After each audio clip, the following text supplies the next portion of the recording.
Bonjour à tous. Alors, rapide rappel du thème qui vous motive et qui justifie votre présence. Donc, responsabiliser pour mieux consommer. Pour tenter de commencer d'y répondre, j'ai à mes côtés M. Bazot, à ma droite, donc professeur de droit et actuellement président de l'association UFC Que Choisir. À ma toute droite, Dominique Bellepomme, qui est professeur de cancérologie à l'Université Paris 5, directeur du Centre d'évaluation de la recherche sur le cancer. Et vous êtes, je crois, monsieur, vous nous en direz deux mots, un acteur important du plan cancer qui a été lancé par le président de la République. Victor Ferreira, que j'imagine que vous connaissez, directeur de Max Havelaar depuis 1998. Merci. Monsieur Waxler a 3 casquettes au sein du groupe Carrefour. Vous êtes directeur qualité, responsabilité et gestion du risque et vous animez le comité environnemental éco-commerce. Et enfin, Dominique Desjeux, professeur d'anthropologie sociale et culturelle et auteur d'un que sais-je sur la consommation. Donc, comme vous le comprenez, 5 intervenants très complémentaires. Je vous rappelle rapidement la règle du jeu. On va débattre tous les 5. Et puis, ensuite, je passerai la parole à des étudiants qui poseront des questions. Et enfin, dans la dernière demi-heure de cette session, vous aurez évidemment la possibilité d'intervenir et je compte sur vous. Je m'appelle, quant à moi, Brice Ockenthaler. J'ai créé il y a 13 ans un cabinet de conseil en innovation qui s'appelle Expert Consulting. Et nous sommes très préoccupés et très sensibles à toutes les actions que mènent nos clients en matière de commerce équitable, d'éthique, de durable, etc. J'en passe et des meilleurs. Alors pour vous réveiller, puisque c'est 14h40, j'avais envie de vous poser une question, en fait 2 questions à vous, la salle. Première question. Qui parmi vous, donc vous levez la main ceux qui sont dans ce cas de figure, qui parmi vous a augmenté ses achats en matière de produits de commerce équitable depuis 1 an, disons? On va dire une bonne moitié. Donc bravo à vous, il faut continuer. Hein? Un tiers, vous dites? Vous êtes pessimiste. Un tiers, c'est déjà pas mal. Deuxième question, assez différente. Qui serait prêt parmi vous? Je ne suis pas sûr que M. de Carrefour sera très content de cette question. Qui serait parmi vous prêt à diminuer sa consommation? Parce que responsabiliser pour mieux consommer, il y a un moment où on va en débattre. Il faudra parler de déconsommation, cette fameuse déconsommation. Alors, levez la main. Là, vous qui avez 50%. Donc, un tiers, 50%. Merci à vous. Alors, pour lancer le débat, quelques chiffres. Quelques chiffres, pas forcément très optimistes. Vous savez que si l'ensemble des pays de cette planète avaient le même niveau de consommation que les États-Unis, il faudrait 6 planètes pour pouvoir y subvenir. Et deuxième chiffre, je ne vais pas vous embêter plus loin que ça, le commerce équitable, d'après nos sources, ne représenterait aujourd'hui que 0,001% des échanges commerciaux. Ce qui amène une question d'ailleurs, peut-être que vous y répondrez, est-ce qu'il faut augmenter ce chiffre? Parce que si il faut mieux consommer, effectivement il y a des transferts de consommation de certains produits vers d'autres, mais aussi, est-ce que la question pourrait être posée de est-ce que pour éviter que cette planète ne se rétrécisse, est-ce qu'il ne serait pas sain qu'effectivement on déconsomme un petit peu? Et première question que je voulais vous poser à tous les 5, sur le terme de responsabiliser pour mieux consommer, comment arriver à le faire sans ôter le plaisir?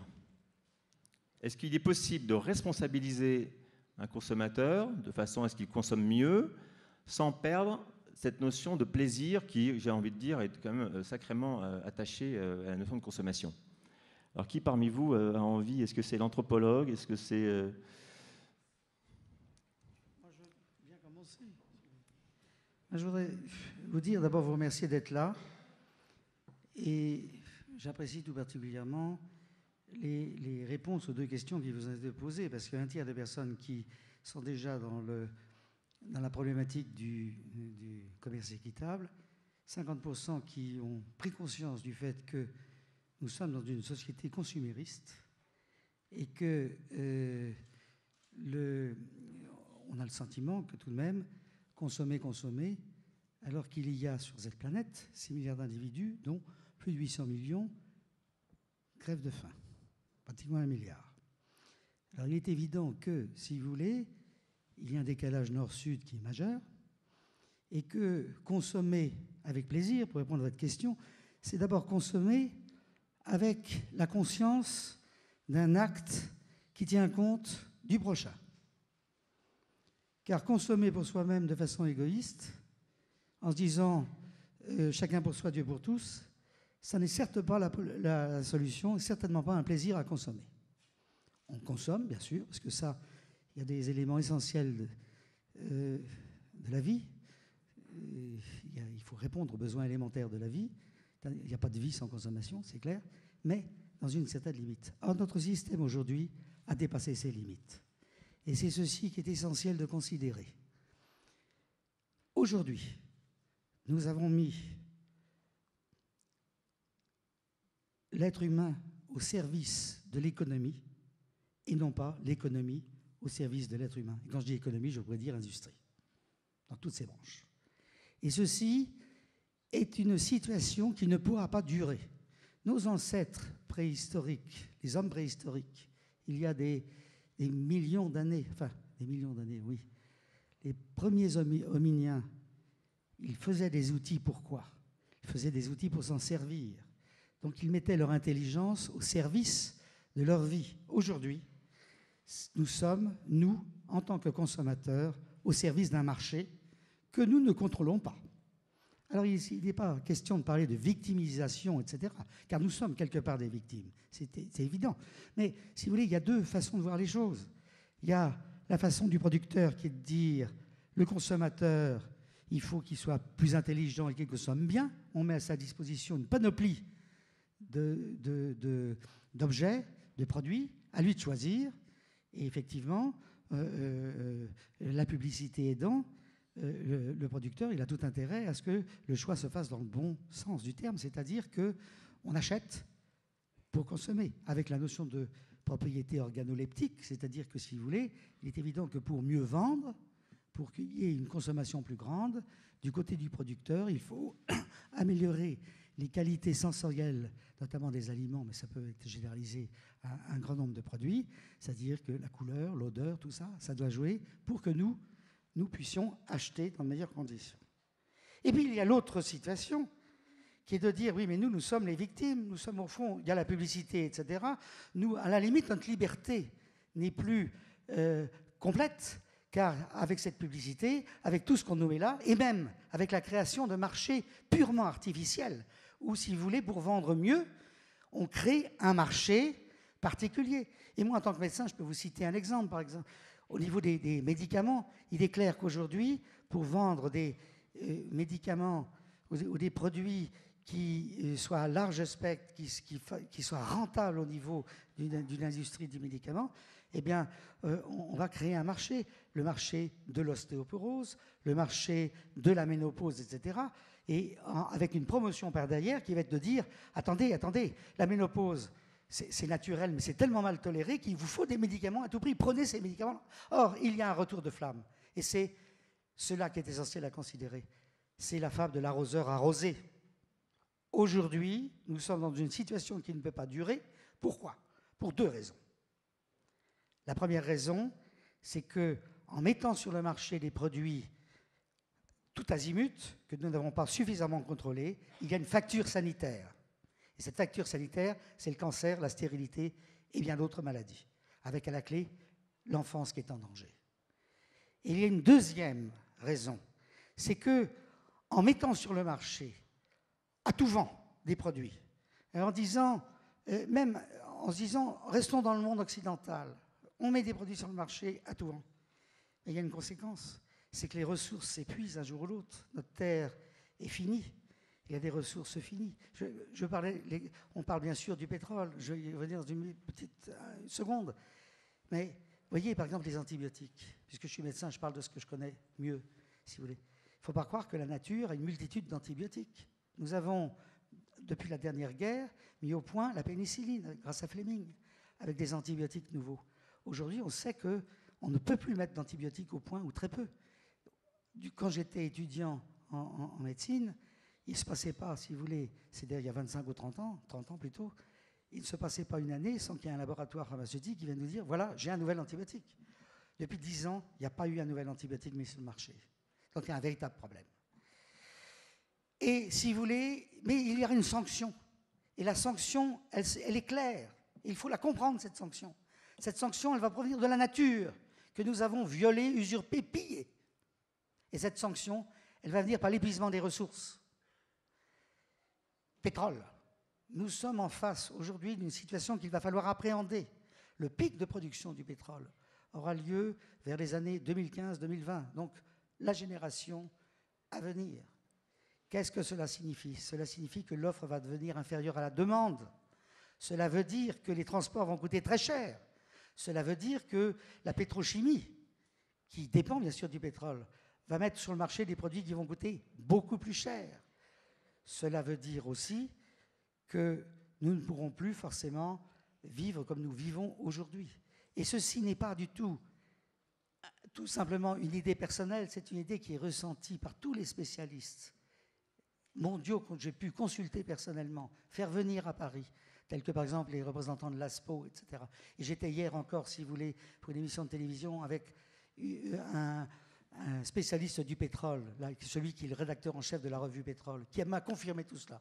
La seule incertitude aujourd'hui, c'est que nous ne savons pas quand. Est-ce que ça va être 2015, 2020, 2030 peut-être? Mais il est certain que dans ce siècle, nous verrons la décroissance de la production. Ce qui ne veut pas dire la fin de la production du pétrole, mais l'offre devenant inférieure à la demande. Qu'est-ce qui va se passer? Les transports devenant beaucoup plus chers, il est évident que la grande distribution, puisque nous allons probablement aborder cela, va être la première concernée. Et donc il va falloir forcément revenir à quelque chose de beaucoup plus proche de la nature.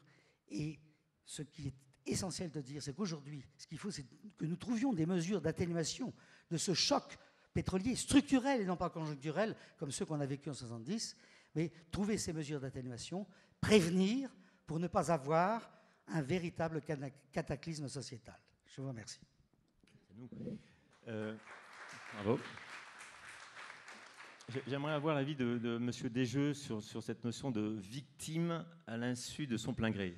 Je ne sais pas tout à fait comme ça que vous l'avez dit, mais c'est comme ça que je l'ai interprété. Parce que responsable, on l'est tous, l'entreprise et le consommateur. Vous me demandez un avis sur un discours qui est très idéologique, hein, je m'excuse de dire ça, qui est un discours religieux, apocalyptique. Sincèrement, je veux dire, pour moi, j'ai entendu ça depuis longtemps. Il y a du vrai et du faux, il n'y a pas beaucoup de preuves. Et quelque part, tout le discours qui vient d'être tenu est un discours qui est basé sur la peur et sur le cataclysme et sur un retour à une nature qui n'existe plus. Je préfère être direct. Je ne défends rien en disant ça, simplement, je ne vois pas quelle opinion je peux avoir face à un discours que j'appelle religieux au sens très simple. J'ai travaillé pendant 8 ans en Afrique et à Madagascar, et je travaillais notamment, entre autres, sur la sorcellerie, sur le magico-religieux. Et quelque part, la façon de percevoir, j'ai bien compris, j'étais en ultra-minorité ici, hein, c'est pas très grave, j'achète des produits Max Havelaar, bien évidemment, et je baisse ma consommation, parce qu'ayant 60 ans, on baisse, j'allais dire mécaniquement, sa consommation, on bouffe moins qu'à 40 ans ou à 20 ans, donc de ce côté-là, je suis en accord avec les pratiques. Mais comme les pauvres sont écologiques, hein, et par la force des choses. Donc, quelque part, on est un peu là-dessus. Alors, si vous voulez, ce que je crois, c'est que si on veut avancer sur les problèmes qui sont importants aujourd'hui, c'est vrai, j'ai été voir le film d'Al Gore que je trouve extrêmement intéressant sur les problèmes d'environnement, je pense qu'il faut trouver un discours intermédiaire entre des grands discours qu'on appelle apocalyptiques. Vous avez 2 grands discours à chaque fois qu'on a un problème sur la consommation, entre autres. Hein. Vous avez un discours qu'on appelle messianique, c'est un discours qui nous annonce un messie, un monde meilleur, un monde parfait. On en a tous les 10 ans, 15 ans, 20 ans. Souvenez-vous des grands discours des années 70 sur l'informatique et les ordinateurs qui feraient que tout le monde allait communiquer avec tout le monde. On avait oublié une seule chose, c'est que tout le monde n'a pas envie de communiquer avec tout le monde. Déjà, c'est un petit point qu'il ne faut pas oublier. Et donc, rapidement, quand s'est développée la communication aussi bien informatique que celle du reste par les téléphones, on a mis par exemple des répondeurs, on met des clés, enfin je veux dire, on a un tas de protections par rapport à la communication de l'autre. Deuxième discours, c'est le discours apocalyptique, c'est celui que vient de tenir le professeur Bellepomme, qui est ni vrai ni faux, hein. Ce sont des discours apocalyptiques qui vous annoncent la fin du monde. Bon, on en a régulièrement depuis l'an 1000, et dedans il y a du vrai. Le grand débat sur le pic du pétrole, on ne sait pas très bien quand il est, mais il y a effectivement, on sait qu'en tout cas c'est une ressource qui est effectivement qui va s'épuiser. Il y aura d'autres formes pour le moment après. Si on prend le commerce équitable, parce que je ne pense pas que j'aurai d'autres fois la parole, donc je glisse 2-3 choses ici. Mon boulot à moi, c'est pour tout vous dire, c'est pas de dire la vérité, c'est de dire le vrai. C'est un petit peu différent, c'est beaucoup moins ambitieux, c'est beaucoup moins spectaculaire. Je suis un peu plus, ce que j'appelle pour rigoler, scientifique. Hein. Je ne suis pas toujours emmerdant, mais un peu quand même. Et là, je viens d'avoir une très belle thèse sur le commerce équitable, qui à la fois effectivement confirme que c'est tout à fait, c'est très peu hein, dans le marché mondial, que c'est relativement important pour les populations qui, en Amérique latine notamment, travaillent sur le café, notamment le café Max Havelaar, effectivement, le label Max Havelaar, en tout cas, il tire bénéfice. En même temps, ça pose aussi des problèmes. Par exemple, elles se plaignent des systèmes de certification, ou bien les populations à côté se plaignent que quelque part c'est injuste parce qu'elles ne sont n'étant pas dans le périmètre d'action, quelque part elles gagnent moins. Donc qu'est-ce que ça veut dire pour moi tout ça? Ça veut dire qu'à chaque fois qu'on agit dans une société, on résout des problèmes et on en crée d'autres. Si on a un discours un peu plus réaliste comme ça, je pense qu'on va résoudre les problèmes du pétrole. Moi, je suis très content de voir arriver la crise du pétrole et qu'on nous annonce tous les apocalypses. Qu'est-ce qu'on voit apparaître? Les Chinois, par exemple, au Salon de l'Automobile à Paris, ils ont mis des voitures électriques. Elles ne sont peut-être pas encore tout à fait fiables. Je vais assez souvent en Chine, je travaille beaucoup en Chine actuellement. Peut-être que la façon de fabriquer une voiture n'est pas aussi fiable que chez nous, mais quelque part, leurs prix sont moins élevés et ça oblige les constructeurs à réfléchir. Maintenant, je vous dis peut-être qu'il faut faire autre chose que la voiture hybride, peut-être qu'il faut aller vers la voiture électrique. Et j'entendais que ça coûtait peut-être 1 euro au 100 km, en tout cas en dépenses de fonctionnement. Donc c'est intéressant. Donc il faut aussi regarder quand il y a des crises, à travers ces crises, quelles sont les opportunités qui apparaissent. Parce que si on n'a qu'un discours apocalyptique, on a peur. Et si on a peur, qu'est-ce qui se passe? On fait le lit des régimes autoritaires. Hein. Tous les régimes autoritaires, depuis là encore, qu'on connaît à peu près l'histoire dans l'Europe, depuis à peu près 1000 ans, les régimes autoritaires font le lit des peurs. Et une des grandes peurs aujourd'hui, et elle est normale comme peur, hein, c'est pas ça que je critique, hein, une des grandes peurs, c'est la peur écologique aujourd'hui. Mais c'est tellement général, si vous voulez, comme discours, qu'on ne voit plus de marge de manœuvre et qu'on va se jeter dans les bras du sauveur, suprême ou autre. C'est pour ça que j'ai pas, à la fois, bien que j'ai une opinion quand même, mais qu'en même temps, je me dis, il faut revenir à des discours intermédiaires, à des choses peut-être plus pratiques, si on veut solutionner les problèmes. Est-ce que...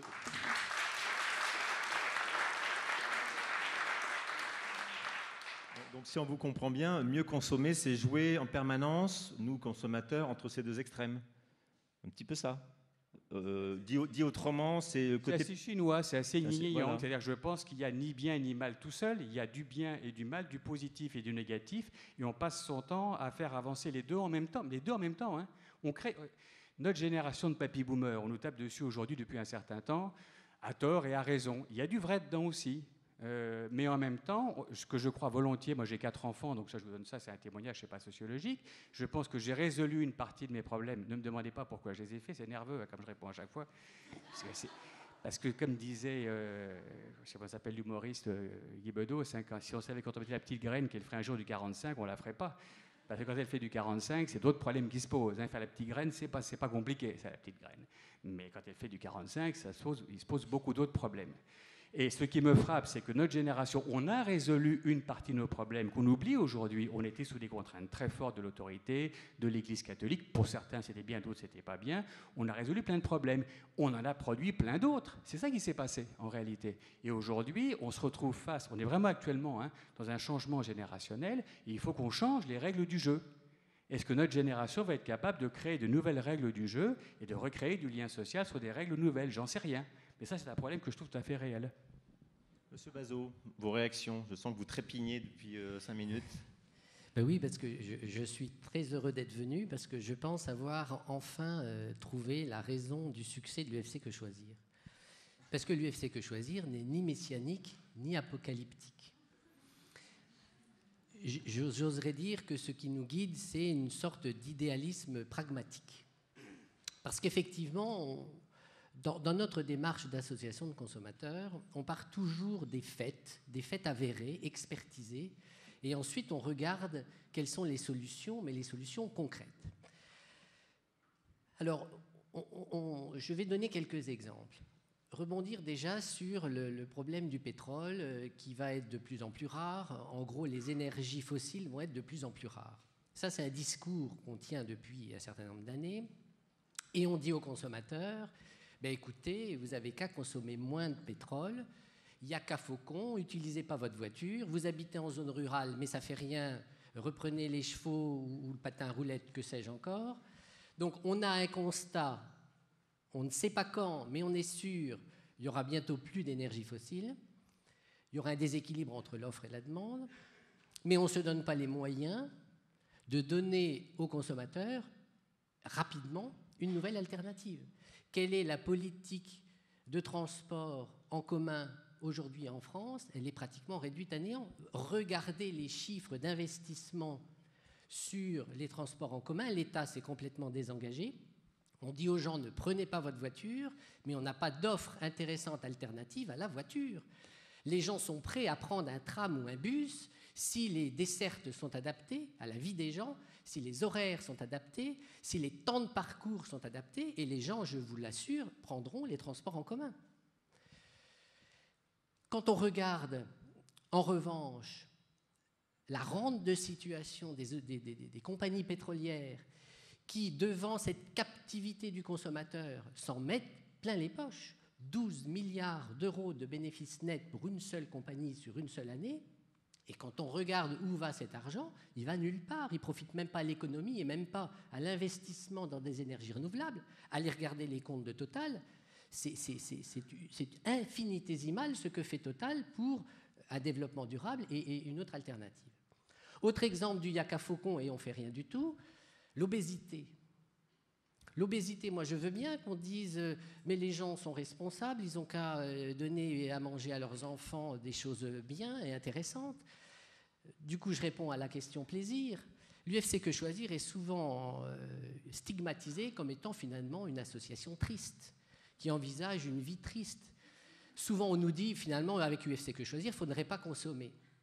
C'est vrai que ce n'est pas très vendeur quand on dit « Regardez les crèmes cosmétiques, combien il y en a qui vont vous dérider pour de vrai? Il n'y en a aucune. » Ah oui, bon, c'est pas vendeur ça. C'est courageux, mais n'empêche que les gens nous aiment pour ça aussi.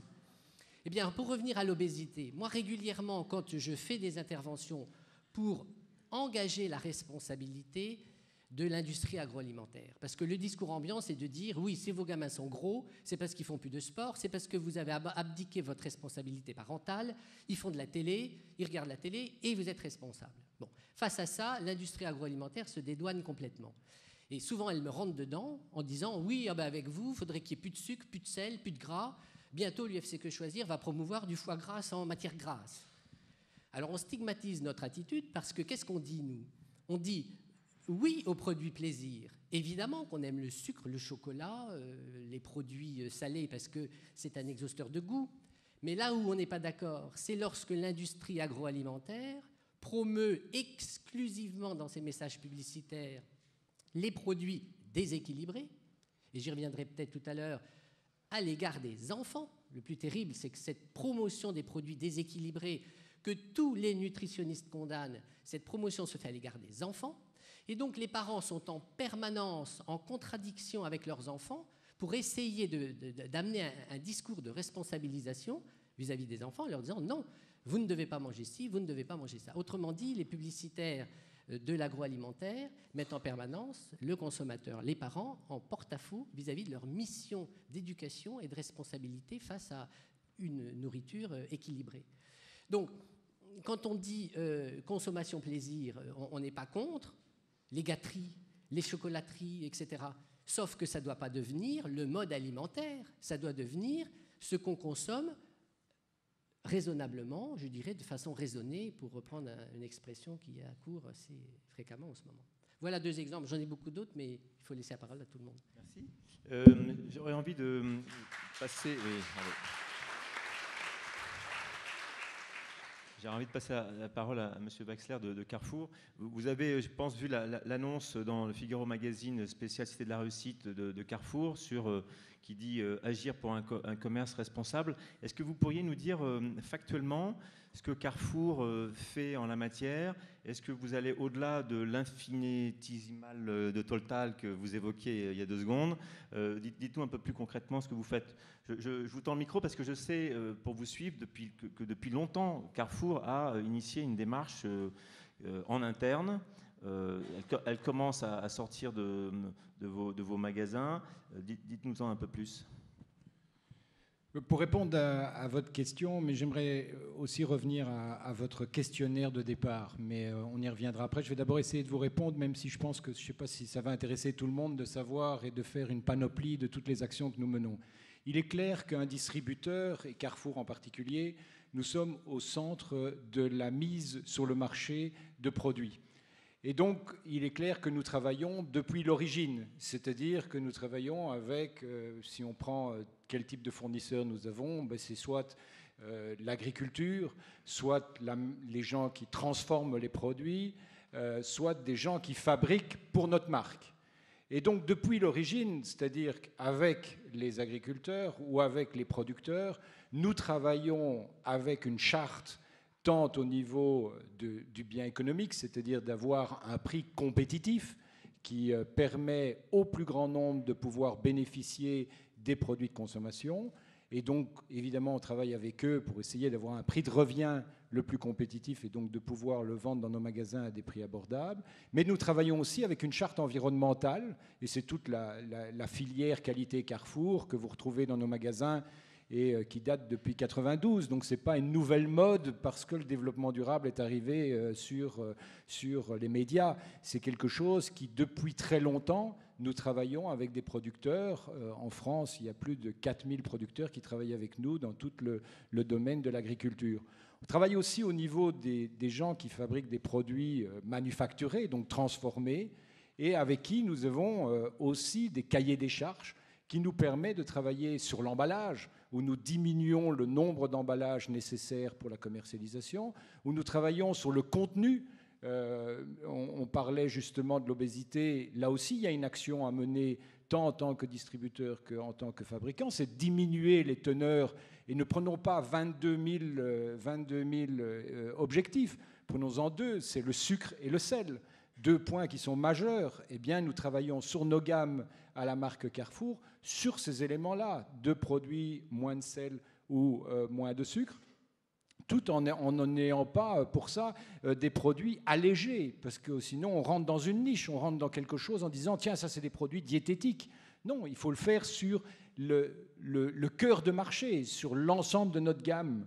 Et je crois que pour revenir un peu au débat qui était la responsabilité, nous avons ça aussi au niveau des magasins quand on essaye de diminuer et de ne pas interdire le sac plastique, mais d'essayer d'éduquer le consommateur vers une diminution de l'utilisation du sac plastique et en allant doucement vers un sac plastique réutilisable. Ça permet également d'aller dans le même sens, mais tout en responsabilisant le consommateur, puisque la question du débat aujourd'hui, c'était responsabiliser le consommateur. Et je crois que ça, c'est une démarche que nous essayons de développer, qui est cette démarche de dire on n'est pas tout seul. Jamais nous n'arriverons à avoir un mieux consommé si